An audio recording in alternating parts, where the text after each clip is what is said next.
Este es El Paraguas, un podcast de literatura infantil y juvenil. Yo soy Zuli Pardo. Yo soy Marcela Escobar. Y yo soy Lina Rojas. Y estamos bajo este paraguas, que es un refugio de lecturas y discusiones literarias alrededor de lo que más nos gusta, hablar de lectura y libros para niños y jóvenes. Este es un piloto, un capítulo 0 en el que queremos contarles sobre nuestro deseo de hablar sobre la literatura, pero no cualquier literatura.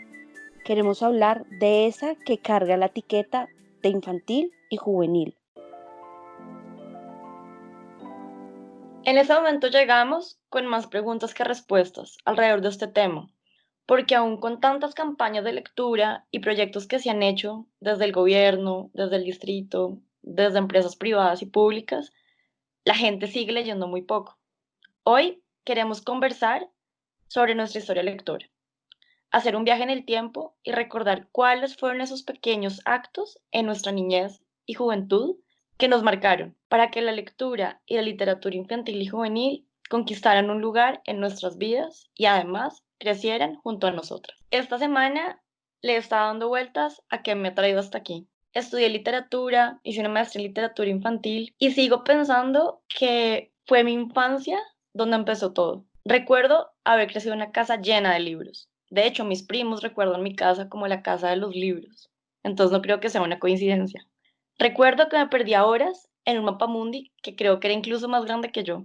Y ya desde los 4 años quedaba perdida entre líneas y colores de países a los que soñaba con ir. Y creo que parte de eso hace que hoy en día sea una viajera. Además, recuerdo con especial cariño un libro chiquitito que se llamaba Orejitas, que era de cartoné, con un conejito que contaba su historia. Era un conejito que se llamaba Orejitas, que durante el día iba al parque, se bañaba, jugaba con cajas, comía, y recuerdo tener esa sensación de querer que me comiera el libro para pasar un día con Orejitas jugando. Y también recuerdo un libro de geología que me parecía maravilloso, que era un libro informativo y explicaban sobre la formación de los volcanes, el origen del petróleo. Y creo que marcó tanto, tanto, tanto mi vida que en un momento quise estudiar geología. Y así llegan un montón de recuerdos que quiero compartir con ustedes y hablar con ustedes. Y antes de dar la palabra, quiero hablar de una como última colección que se llama Fabulandia, que era una colección de libros, pues es una colección de fascículos que mi papá coleccionó en los años 70 80 cuando mis hermanos eran más, pues eran chiquitos, pero son más grandes que yo. Y en esta colección de fascículos era increíble porque esto fue una producción que se hizo en Argentina y se caracterizaba porque recogían historias de la tradición oral, de mitos y cuentos clásicos de todo el mundo. Entonces teníamos, o sea, uno tiene la oportunidad de leer tanto La Sirenita, Pulgarcita, Matasiete, hasta El Anillo de los Nibelungos. Entonces, con esto y con esta primera como inmersión en la infancia, quiero invitarles y quiero que me cuenten ustedes qué recuerdan. Me parece muy chistoso, pero yo también llegué a ese Fabulandia y ahorita que estabas hablando me acabo de enterar de que era una colección de fascículos. Yo ese libro lo encontré en la casa de mi tía y cuando estaba pensando sobre esta pregunta me di cuenta de, mm, de esa práctica de pedir libros prestados que uno nunca va a devolver o como que no los quiere devolver porque como que se apega mucho a ellos. Yo le pedí prestado el Fabulandia a mi tía y todavía está en mi biblioteca. Yo creo que mi tía ya se olvidó de ese libro. Pero también le pedí prestado el número de cuentos y el número de naturaleza de la Enciclopedia de los Niños de Salvat, que yo creo que eso es como algo que marcó a una generación muy ochentera, incluso noventera, en Colombia. Eran estos libros que tenían las tapas, tenían en el lomo colorcitos distintos. Me emocioné. Esta era una colección de Salvat y cada uno de los tomos estaba dirigido a un libro, a un tema distinto. Entonces había uno sobre naturaleza, otro sobre el cuerpo humano, había uno de cuentos y leyendas, que ese era mi favorito, y había otro de actividades que también me encantaba. Esos sí me los pidió mi tía de vuelta, pero muchos años después, de hecho hace como unos 5 años, eh, otra persona mayor se estaba mudando y me dijo que si quería ver su biblioteca, a ver qué me interesaba de ahí, y pude al fin tener la colección completa de la biblioteca de los niños. Y pues sí, yo creo que está mucho en la familia eso de que uno se vuelva lector, que uno se vuelva fanático de los libros y quizá un poco fetichista. Yo no sé si a ustedes les pasa, pero yo me enamoraba como de una edición. Entonces cuando pedía un libro prestado, como que quería era ese libro, no quería uno nuevo, sino como que esa primera lectura con ese libro me hacía generar ahí como una conexión especial. Y en mi casa no era como la casa de Marce, que era la casa de los libros, no, en mi casa sí teníamos biblioteca, pero, pero no era como que hubiera muchísimos libros, no era que fuéramos muchísimos muy lectores en la casa. Mi mamá, sin embargo, sí consideraba como la lectura, la escritura y en general todo lo relacionado con el estudio como un valor importante. Y ella me llevaba a visitar distintos espacios culturales, o sea, no solamente bibliotecas, sino que a veces íbamos a conciertos en el León de Greiff en la Nacional, o también íbamos a la librería de la Fundación Rafael Pombo en la Candelaria. Eso también era como un súper paseo, porque es que ir al centro era como algo muy especial. Y a veces también me llevaba a una librería que quedaba en el segundo piso de un supermercado que se llama Colsubsidio. Esa librería ya no existe, pero para mí eso era como un espacio sagrado y mi mamá en esa época me permitía quedarme en la librería mientras ella iba a hacer las compras del mercado. Y le decía como a la librera, y le encargo a la niña, ¿no? Otros tiempos. Pero para mí esa librería era como un espacio que tenía un olor particular, una iluminación particular, y ahí fue donde conocí a una autora de la que seguramente me van a escuchar hablar más adelante, y es María Gripe, que es que la señora María Gripe como que marcó una pauta en mi vida, pero sí, esa librería de Colsubsidio fue un espacio muy especial para mi formación lectora. Uy, eso eran otras épocas, porque definitivamente mi madre no hacía eso. Yo también, igual que tú, me pasé muchas horas en esa librería, la recuerdo bien, y no sé si los recuerdos que tengo de esa librería son una ficción que me cuento hoy de adulta o son reales. Recuerdo sus estantes de madera oscura, recuerdo coger los libros, emocionarme al verlos. Yo, igual que tú, fui muy callejera con mis padres en la infancia y la literatura para mí llegó no solo de la mano de los libros de mis padres, que aunque no eran muchos, eran muy queridos en casa, sino que yo también tuve acceso a la literatura a través de, por ejemplo, el teatro. Iba más o menos una vez al mes a ver las marionetas de Ernesto Arona y él adaptaba grandes clásicos para niños y era súper entretenido ver eso. Mi universo se empezó a llenar de historias y además de esas buenas historias se empezó a llenar de compañía. Conté con la fortuna de prácticamente criarme dentro de las bibliotecas de Biblioret, porque mi tía, que es alguien quien atravesó mi vida lectora, trabajaba allí, entonces pasé largas horas allí eligiendo libros, escuchando conciertos, llenándome de un montón de cosas.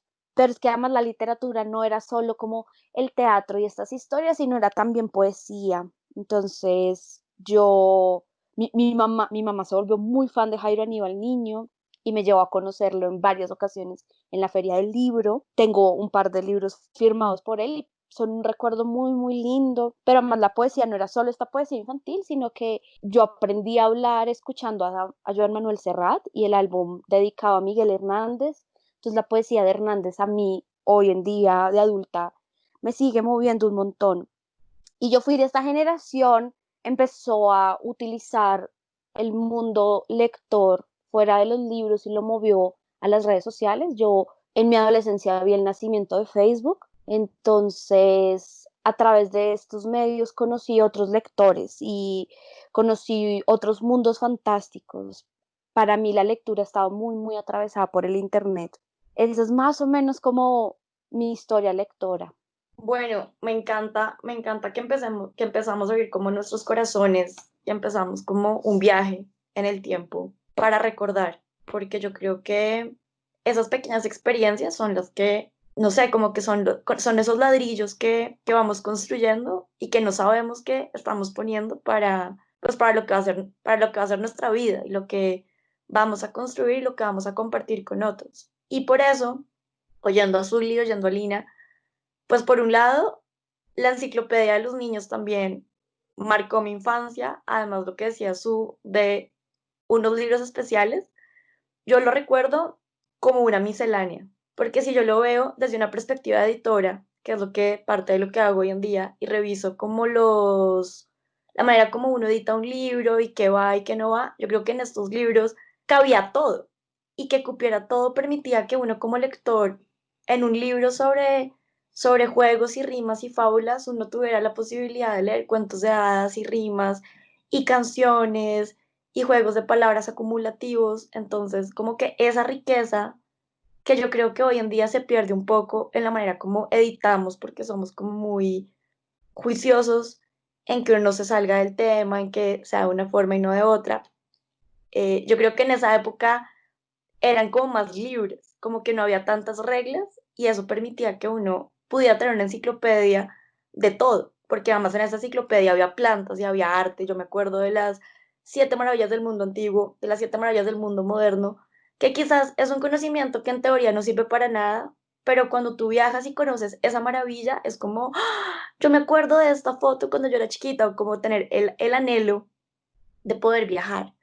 Entonces yo creo que con Su y con Lina también comparto como esa experiencia de que las palabras lo llevan a uno y lo transportan a uno mucho antes que un avión. Y quiero compartirles algo que descubrí esta semana también con un recuerdo compartido con otra persona y son los discos de vinilo y los canticuentos cuando éramos chiquitos. No sé si ustedes los tengan. Canticuentos eran lo máximo, Marce. Yo todavía tengo momentos donde empiezo a cantar canticuentos de la nada, es como parte de mi día. Bueno, traigo este tema porque yo cuando era chiquita tengo una persona que marcó mi historia lectora, que es mi papá, y hay muchas fotos con él y tengo fotos mías pues con libros, pero digamos que no tengo un recuerdo tan puntual de esos momentos de lectura hasta que recordé los audiolibros y esta escena, o sea, les voy a traer esta escena para que se la imaginen conmigo y son las 5 o 6 de la tarde, mi papá llega a trabajar, se sienta conmigo en el sofá de la sala, abre el tocadiscos, pone un disco de vinilo mediano, no los grandes de antes, sino uno mediano, y recuerdo algo muy especial, que es un detalle de ilustración en el centro del libro con una imagen de un pastorcito. Ponen play, o sea, ponen el botón de play o de start y empieza a contar, érase una vez, y arranca la historia. Y yo creo que lo que más me gustaba del disco era la ilustración, y solo era una, pero era tan poderosa que me llevaba automáticamente a todo lo que pasaba en la historia. Pues yo también tuve de esos canticuentos, pero yo heredé los de mis hermanos mayores, es decir, que estamos hablando de unos canticuentos que eran importados de España, tenían acento español de España, y me acuerdo que mi mamá los ponía y se iba ella a hacer cosas, y me acuerdo de estar como debajo de la mesa del comedor, haciendo dibujos debajo de la mesa del comedor, en la tabla de la mesa, mientras escuchaba estas historias, y eran historias clásicas, eran La Cenicienta, La Bella Durmiente, Los Tres Cerditos, y también me acuerdo por esa vía de Sinfonía en el Fondo del Mar, la de Piero, no sé si a ustedes les tocó eso, pero para mí esto era como la mezcla perfecta entre narraciones y música, porque contaban historias a través de las canciones, y me acuerdo que con mi primita nos encantaba escucharlos. Había unos que nos daba tanto miedo, había uno que era de unos indios que eran, esto muy Los indios colonialista, ¿no? pirulinos.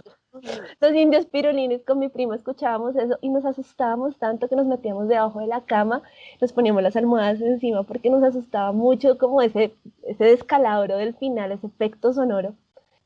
Y es muy curioso porque son un tipo de narración, es un tipo de oralidad que se mantiene. Por ejemplo, yo ahorita tengo un niño, se llama Joaquín, tiene 5 años, y Joaquín tuve una época en la que lo único que quería escuchar era la sinfonía al fondo del mar de Piero, una y otra vez, una y otra vez. Bueno, también le ponemos cosas más contemporáneas como María del Sol Peralta, Bosque Encantado, Turroxito, pero es muy interesante que hay unas narraciones que atraviesan varias generaciones. Lina, tú también tuviste esa experiencia de canticuentos. Claro, pero a mí me tocó canticuentos en cassette porque, claro, los tocadiscos todavía existían cuando yo era niña, pero los precios no eran algo como tan, tan asequible para mis padres. Entonces nosotros teníamos cassettes. Em, y todavía me acuerdo de la portada, o sea, de la ilustración. El cassette era, el cassette es un formato más pequeño, por supuesto, entonces no caben tantas cosas, pero ellos se las ingeniaron para poner una cuadrícula de 9 circulitos y en cada una había una ilustración del cuento que nos iban a cantar. Pero a mí me tocaron los colombianos, la iguana que toma café a la hora del té, la serpiente que toma aguardiente y así. Entonces a mí me tocaron muchos más colombianos, pero por supuesto Piero, y te corrijo, se llama La Sinfonía Inconclusa de la Mar, el álbum. Y es un álbum musical precioso que yo no tengo hijos, no tengo sobrinos, pero soy una niña chiquita en mi casa y lo pongo. Y no solo lo pongo yo, lo pone mi mamá, que pues es una señora, pero ella lo pone porque para ella también hay algo ahí de contar esas historias. Es un álbum que yo sé de facto que ha atravesado a muchas generaciones en cuanto a sus historias y se sigue publicando, si sabían, o sea, yo lo escuché en cassette, se vende el CD, pero es que además está en Spotify y en todas las plataformas había así por haber hoy de streaming, porque la gente lo sigue oyendo, se acuerdan de eso y se lo ponen a sus hijos. Entonces, eso es muy, muy lindo. Yo creo que nosotros volvemos a las historias que nos contaron de niños cuando los tenemos cerca. Eh, yo no fui directamente influenciada por Salvat, es decir, la enciclopedia de Salvat ya había sido publicada cuando yo nací y ya estaban en muchas bibliotecas de los hogares, entonces a mí no me la compraron, pero quienes me atravesaron en mi historia lectora sí me mostraron los libros, sí me los compartieron y yo por eso también tengo esos recuerdos, no en mi casa, pero sí en la casa de mis abuelos, de mi abuelo, o en la casa de otros adultos que estuvieron cerca a mí. Sí recuerdo esos libros y me marcaron a la distancia, porque no eran míos, o sea, no los podía rayar, no los podía hojear como cuando yo quisiera, pero sí estaban ahí en la memoria. Y bueno, ahí en uno de esos está publicado historia, la historia de Dickens de Un cuento de Navidad, y que para mí es una de las historias más hermosas que yo vuelvo y la releo y la releo y la releo. Oyéndolas, también quiero traer y además rendir un homenaje a Missy, porque cuando yo era chiquita, en el colegio de mi hermana hicieron una presentación de Missy con un proyecto especial que se llamaba Naturaleza Feliz, que yo creo que hoy más que nunca deberían volverlo a hacer, ojalá lo pudieran hacer. Y fue increíble porque fuera la presentación que hicieron, que es muy similar a lo que hoy en día hace, por ejemplo, María del Sol Peralta o Paula Ríos, es que hicieron la presentación, además publicaron un libro y ese libro era un musical. Entonces el libro no solo tenía la historia, sino que tenía las canciones y traía el cassette. Miren, yo todavía canto las canciones de ese cassette. El cassette ya no lo tengo, o sea, el cassette se perdió. Tengo el libro por ahí perdido entre los libros de antes, como en algún lugar de la biblioteca, en mi rinconcito de la biblioteca. Pero siento que era un libro como muy especial, o sea, y lo traigo porque recuerdo que habla del viento, del sol, de la flora, de la fauna, pero los pone como personajes, o sea, los pone como que el viento viene, juega, canta, el rocío, la transformación del agua, el ciclo del agua, una canción que uno casi que la ve, porque en la mañana es rocío, pero entonces luego juega entre las flores y luego se vuelve de cristal y luego se vuelve el río. Entonces era como otra forma de inspirar y de acercarnos como a lo importante, que yo creo que la naturaleza sin duda es un lugar de inspiración, pero también de reflexión y de conexión. Entonces, como que las oigo y les cuento esto y me emociono porque es que lo que digo lo siento, o sea, verdad, estoy como sonriendo con el corazón completamente como lleno como de amor y de, o sea, como de saudade en Brasil, que es como esta nostalgia y melancolía, pero emoción de decir, como profundamente agradezco haber tenido la oportunidad de tener estas palabras en mi infancia, pero no solo en mi infancia, sino que crecieron conmigo. Y esto hace que se vuelvan un refugio. Y con lo que decía Lina de esas historias que nos cuentan, las contamos, me acuerdo de un libro de Martín Garzo que se llama Una casa de palabras, en donde en el prólogo él dice, en las noches les contamos a nuestros hijos las historias que sabemos que nos contaron, pues parafraseándolo, y es así. Y yo soy tía y pues lo replico con mis sobrinos y todo el tiempo que puedo estamos jugando con palabras, hacemos adivinanzas, cantamos canciones. Entonces, cuéntanos tú, ¿qué haces con Joaquín? Pues, no, con Joaquín hacemos un montón de cosas. Pero, ¿saben? Yo estaba pensando que antes de haber sido mamá, yo fui tía.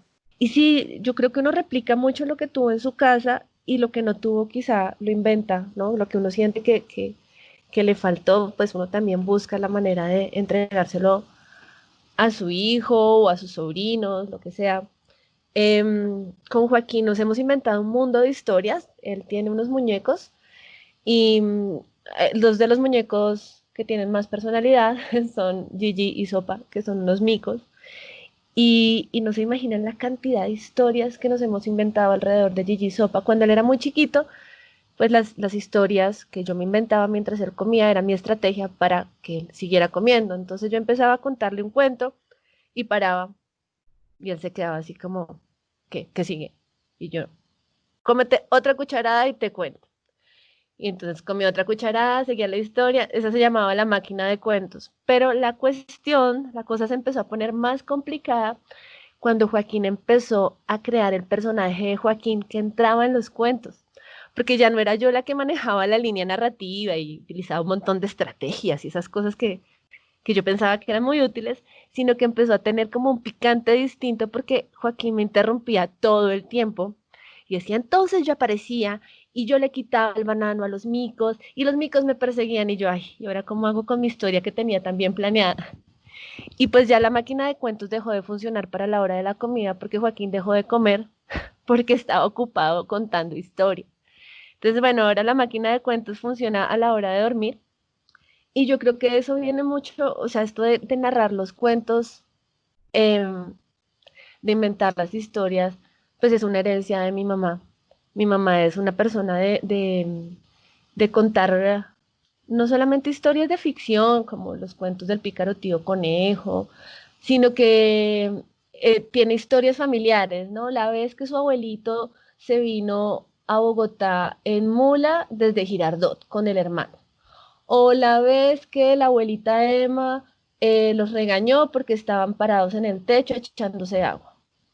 Entonces, yo sí creo que una base bien importante del interés por las historias o de la promoción de la lectura está en las historias narradas y yo creo que eso también termina siendo como muy espontáneo. Joaquín es súper lector, es decir, Joaquín no sabe leer, no sabe descifrar el código todavía, pero le encantan los libros. Y volviendo a lo de las enciclopedias, le fascinan las enciclopedias, entonces encontramos enciclopedias viejas y él se va a mirar los dibujos, sobre todo las enciclopedias del mundo silvestre, del mundo animal, le encanta. Yo las envidio un montón porque ustedes son las menores de sus casas y yo soy la mayor. Entonces, el chance de ser tía, pues es distinto. Y no soy madre, entonces mi interacción con los niños y con los lectores es muy distinta. Yo soy tía de hijos ajenos, de sobrinos ajenos. Yo pido prestado a los hijos de mis amigas para relacionarme con ellos y los libros. Pero en definitiva a mí me marca más la lectura en comunidad. Yo, como les estaba contando, a mí me marcó el internet. Entonces yo empecé a crear comunidades y hoy en día todavía me relaciono con comunidades lectoras, clubes de lectura, lecturas conjuntas. Me relaciono mucho con lectura con adolescentes. Es por eso, porque me gusta replicar eso que viví en mi juventud y es darle a otros eso que a mí me alimentó y que me llenó tanto en ciertos momentos de soledad, porque para mí los libros fueron eso, fueron un refugio y hoy procuro que se conviertan también en el refugio de otros. Creo que sin duda como el ser tía fue un tema, porque yo también fui tía de mi sobrino mayor a los 17 años, yo me estaba graduando del colegio cuando él nace, y como me puse la camiseta de leerle desde chiquito y de cantarle, pero por puro instinto, sin tener como mucho conocimiento y simplemente como porque era un plan. Y era una forma también de bajar la revolución cuando estaba muy acelerado. Y recordando como este rol de tía, yo también tuve tías que cuando descubrieron cuál era mi libro favorito o mi autora favorita, que fue Agatha Christie, con una experiencia muy divertida con mi papá en unas vacaciones donde yo estaba desesperada, o sea, yo no fui una lectora constante 24/7, sino que tuve momentos donde leía un montón, paraba durante años y volví a leer.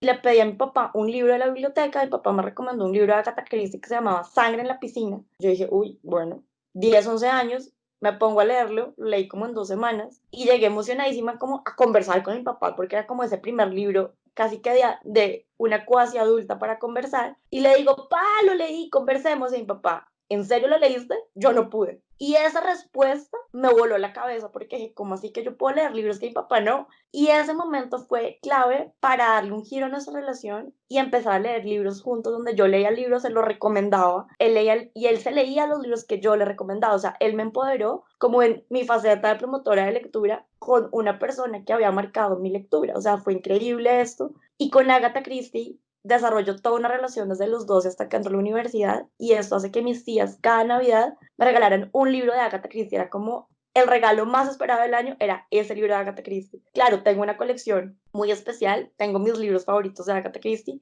pero esa relación con mis tías hizo que mi relación con mis sobrinos también tuviera como un eje que fuera la lectura. Entonces, como que yo creo que mis tías no se imaginan esta historia, pero son pequeñas acciones las como que marcan nuestra vida y catapultan, en mi caso, a estar aquí con ustedes hablando de estos temas y además haber escogido la literatura como el camino para mi vida.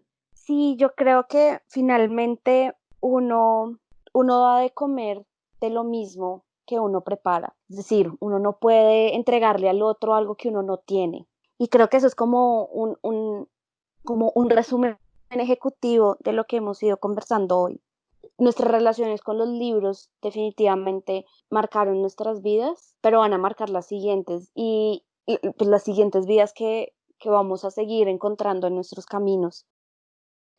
Y ya digamos que en este punto de oírlas, de conversar, de compartir recuerdos, yo creo que ya es un momento de invitar a otros, a nuestra audiencia sobre todo, a recordar y que nos compartan sus historias lectoras a través de las redes. Yo creo que eso es lo más importante acá para mí, pues según como yo lo veo, y es escuchar a los otros. Entonces, en los próximos capítulos tendremos una sección que se llama Radiografías Lectoras, que es más o menos esto mismo que hemos hecho nosotras, y queremos escucharlos a ustedes, que nos cuenten cuál es su radiografía.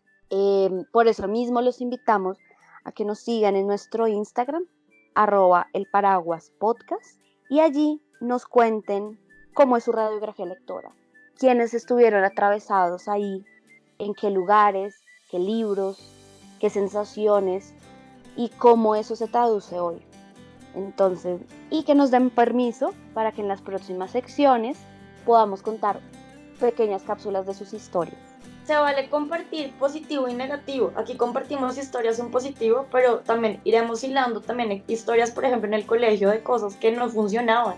Entonces no se preocupen, se vale todo. Gracias por escucharnos, por acompañarnos hasta el final de este primer episodio, que es como el episodio 0.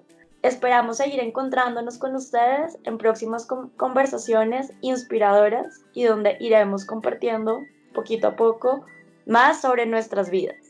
Pueden escucharnos en sus plataformas de podcast favoritas. Estamos en Spotify, iTunes, SoundCloud y otras. Y también pueden seguirnos en nuestro Instagram, el que ya les dijo Lina, @elparaguaspodcast. Y también en Facebook, donde nos encuentran como El Paraguas.